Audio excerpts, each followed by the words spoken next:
The Logistics of a Combined Arms Army. HGW Davie of the University of Wolverhampton. Introduction. The aim of the paper today is to explore the logistics of the most common type of military force in the Red Army, the Combined Arms Army.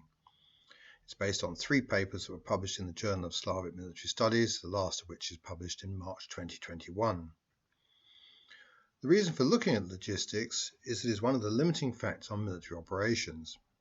There are lots of these sort of factors, terrain, transport, infrastructure and weather, but logistics is unique in that it reveals cultural and structural influences that are specific to each nation's armed forces. This presentation will cover the following. Firstly, we will cover 2 basic underlying concepts. Secondly, we will look at an actual example, in this case the 7th Guards Army in Operation Polkovodets Rumyantsev in July 1943. Finally, we'll have a quick look at how things have changed by the end of the war. Concept 1. Kankrin's theory. Igor Kankrin was a quartermaster in the Russian army during the Napoleonic Wars, and he wrote a book called The Military Economy in Peace and War. Kankrin demonstrated there was a link between population density, as a measure of agricultural production, and how long an area could support an army. The other side of the coin was that the consumption of the army. Limit horses, limit baggage, limit artillery, get the balance right, and an army could move anywhere it wanted over the landscape. Get the balance wrong, and an army was tied to fixed supply lines. Concept 2. Moore's theory. J. Moore was a meteorologist who wrote an article in Military Affairs in 1960 about logistics in the American Civil War. What he did was create a mathematical model showing how armies supplied themselves. Method 1. The army runs a convoy system from the railway. Doing this, it could port itself 100 miles, but it could do so indefinitely. Method 2.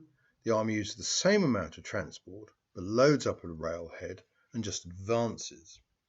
Eating supplies along the way, it can get 400 miles. This is more risky, but it can march almost 400 miles. He called this an expedition.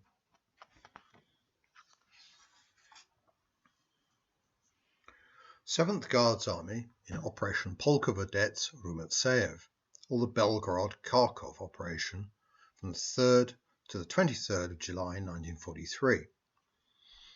The situation is that the Battle of Kursk has finished. The Germans retired to their starting point, and the Soviets are going to launch a counteroffensive. Organisation of the attack. The main attack is by the French front's 5th and 6th Guards Army southwards, from position to the west of Belgorod, into the defensive of the 168th, 169th and 332nd Infantry Divisions. This was followed by an exploitation by 5th Guards and 1st Tank Armies through the breakthrough, with the aim of extending the attack southwards towards Kharkov. Supporting the offensive is a secondary attack on the city of Belgorod by the steppe front with 47th, 53rd and 69th Armies supported by 1st Mechanized Corps. All of these attacks received front support, additional units, first call on supplies and air support. But to widen the offensive, there are subsidiary attacks planned, and the first of these is the one we're going to look at, which is 7th Guards Army's attack across the Donets River into the positions of the 198th Infantry Division. It is scheduled after the main attack, so the German defenders should be outflanked by this time. It does not receive any front support, so it is an old case study for the capabilities of a combined arms army. Force structure. As you can see, this is a fairly standard mid-war combined arms army with 8 rifle divisions and supporting tank and artillery regiments. There's 54,700 personnel, 5,900 horses, 1,760 motor vehicles, which works out 11 men per horse and 24 men per motor vehicle. The rear of the army possessed a further 6,463 rear personnel, of whom 22% were women, 782 motor vehicles. For transport purposes, the Deputy Commander of the Rear could call upon the 185th and 841st separate motor transport battalions, each of 115 Gas AA vehicles with a capacity of 350 tons, and able to make a round trip of 150 kilometres a day. It has a platoon for the delivery of fuel, which could carry 60 tons. There are 3 horse-drawn companies which carry 700 tons load around the Army base, and an oxen company which is used for road construction. Distribution of vehicles. As you see, the Army has 2,158 vehicles which are operational, of which 632 were captured and 445 were Lend-Lease types, mainly Jeeps and Ford 6s, with a 1.5 ton truck. This operational total represents a 67% of the establishment, and the rest were in the repair shops. Each of the divisions and the brigades had a unit transport which carried weapons, baggage and day-to-day supplies, and an auto-rotor, a motor transport company which fulfilled transport duties. As a comparison, a British Army infantry division in Normandy had 15,000 men and 3,500 vehicles, or 4 men per vehicle. In 7th Guards Army, most of the tank and artillery units are fully motorised, which means that the infantry has a low level of vehicles, so it's worthwhile having a look at the distribution of vehicles in a rifle division. Rifle divisions are largely horse-drawn, even the artillery. You can see that there are 3 rifle regiments represented by the red squares. No motor vehicles. Motor vehicles are used in specific circumstances. There's an anti-tank artillery, pulling heavy howitzers and heavy mortars, 3 ambulances, and the motor transport company, the auto-rotor of 47 vehicles with a car, rations truck and kitchen trailer, and a fuel truck. Demand and consumption. The Deputy Commander of the Rear would calculate demand using fixed norms, and for the 7th Guards Army, in normal operations, the Army would use 0.1 BO complete, which is munitions, 0.2 of fuel, and 1 of rations, for a total of 775 tons a day. For the offensive, he calculated that the Army needed 1 BO complete for the opening artillery bombardment and fighting to break through the German lines. Organisation of the rear. Railways. During the war, the Soviet Union suffered from a massive shortage, and the main task of the main directorate of the rear was to ration the flow of supplies to fronts. It did this by controlling the railways. The railway trains were directed through the front regulating station at Litsky, which allowed the front commander to make similar decisions as to which army should be supported. It also had a front military road so that he could move urgent supplies by truck. The trains went 165 kilometres down the track to Veluki, which was a junction. At this junction, the trains turned north, running 40 kilometres to 7th Guards Army Supply Station, and this line could carry 12 trains a day. However, the stations for the other step front armies are also supplied on this line. Operation of the rear. The army base was sited at the railway station and consists of a number of depots for fuel, munitions and rations, together with an evacuation point and 5 hospitals. There are 2 military roads.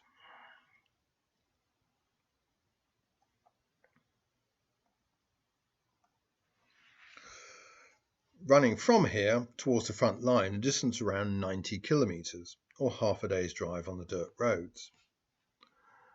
The rear headquarters is at Popovka, 35 kilometres from the station, with further artillery, fuel, ration and sanitary depots, 3 hospitals and 2 veterinary hospitals, ambulance and bath companies and a mobile repair base, and these were all based along the road. The army area was 15 kilometres deep, running from the front line back to the edge of the rear area. It contained combat units and support units behind them. Towards the back there were hospitals and the division exchange points. The auto-rotor of the divisions moved the supplies from the DOP to the front line and back.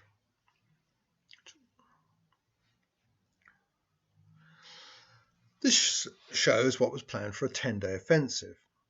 This is in addition to the 700 tons a day needed for normal operations, and the time allowed for the build-up of stocks prior to launching the offensive was 10 days. As you can see, around 7,500 tons was needed to be moved forward to the DOPs, plus an additional 7,000 tons to meet the day-to-day requirements for the 10 days of the build-up. The 350-ton load capacity of the Army transport was sufficient to move only half of the offensive stores in the given time, and none of the daily supplies. So to move the rest, the Deputy Commander of the Rear had to strip the units of their transport, which gave him a maximum potential load of just over 3,000 tons. It's unlikely he could manage to muster all of these vehicles every day, but if he averaged at about half the transport, then he could just about manage it.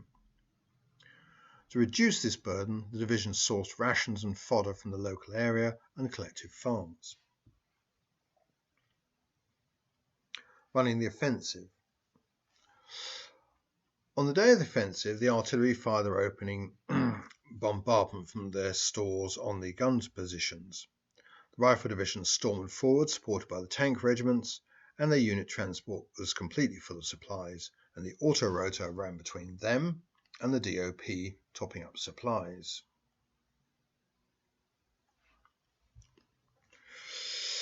They also carried casualties back to the field hospitals.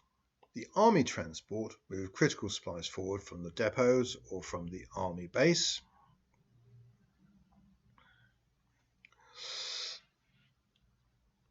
And carried the wounded back to the evacuation point. Once it had broken through the enemy lines and started its pursuit, 7th Guards Army advanced at a rate of 15 kilometres a day. On day 4, it would start to move beyond the range of which its transport units could keep it supplied from the divisional exchange points. So it was vital for the first 3 days of the operation that the auto-rotor topped up the unit transport and emptied the depots. From this point onwards, the Army could carry around 5 to 6 days of supplies and effectively operated as an expedition, with all its unit transport and the auto-rotor loaded with supplies, while the Army transport battalions provided a slender link back to the depots and the Army base.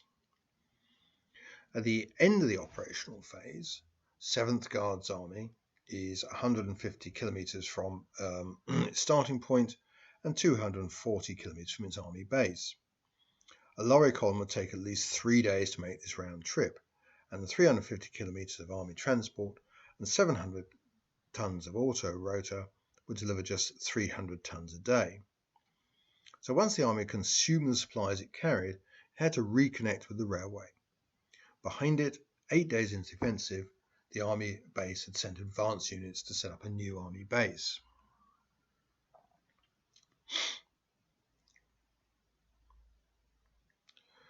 The railway sent the trains from the front regulating station down the line past the junction to Veluki. They then went on to the next junction at Kupiansk, where they turned north onto a branch line leading to Kharkov. The rear parties started to set up a new base at Volchansk, which was filled by trains, and the arrival of further rear units.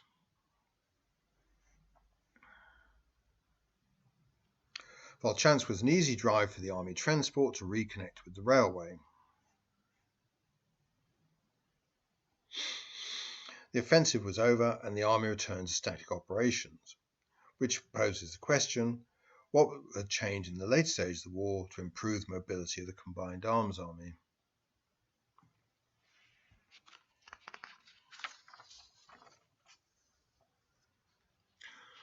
For instance, if we look at the 7th Guards Army in 1945, it was not the level of transport. As you can see, the number of vehicles had gone up by around 1,000, but the majority of this is hauling extra artillery. Transport for the rifle divisions remains much the same, and transport for the army remains the same. Even the 185th Separate Motor Transport Battalion soldiers on. Nor the types of vehicles change significantly, as it still only has 270 Studebakers, 2.5-ton lorries supplied by Lend-Lease. Yet the 8th Guards Army in the Vistula-Oder operation managed an advance of 20 days and covered 500 kilometres in the deep snow of January 1945. How did they do this? This is 8th Guards Army. It has 3 Army motor transport battalions with a load of 700 tons. But as you can see, the size of the army has grown from 55,000 and it's now closer to 90,000. And it consumes more, and the winter roads mean the auto road can only cover 100 kilometres a day. What changed was the tempo of operations. The offensive broke through the German defences, and the army advanced at 30 kilometres a day. This meant that, firstly, the Germans could not retreat in an organised manner, and the army captured intact railway lines, rolling stock and engines. It was able to set up its own standard gauge railway on the far side of the river. Secondly, the disorganised retreat meant the army captured large amounts of supplies from Germans, and it feared itself from these. Thirdly, it forages for rations and fodder along its route. Fourthly, the railway construction troops built a new bridge across the Vistula at Deblin, and in just 8 days, rather than the expected 18. This allows 8 to 10 trains a day to be run all the way through to Poznan. This is around 8,000 tons to feed all the combined arms armies and 2 tank armies. The original objective for 8th Guards Army was Lodz, a distance of 150 kilometres from the bridgehead. The fact they were able to get so much farther, almost 500 kilometres, was due to the railways and living off the land, and this was a feature of all late war advances. As we've seen, the characteristics of the Soviet combined arms army were determined by their low level of motor transport and their horse-drawn infantry transport. Given this, 1. The army could not deploy more than 75 kilometres from the or half a day's drive from the railway station. An example of the consequence of exceeding this is during the Stalingrad offensive, when the armies had to deploy 150 kilometres from the railhead in the middle of winter, and so the offensive started with insufficient supplies. 2. During the build-up for the offensive, the army combat units were effectively immobilised, as unit transport was needed to bring forward supplies. 3. Once the offensive started, the limited amount of army transport was insufficient to keep the army supplied from the railways to the DOP. 4. In order to gain mobility, the army used an expedition style of operation, but limited unit transport meant that this could only carry on for around 10 days operation. 5. An army could increase its range and scope by using captured materials and rapid re-establishment of the railways behind them. 6. The low level of transport meant the Red Army had to restrict baggage loads to ensure mobility.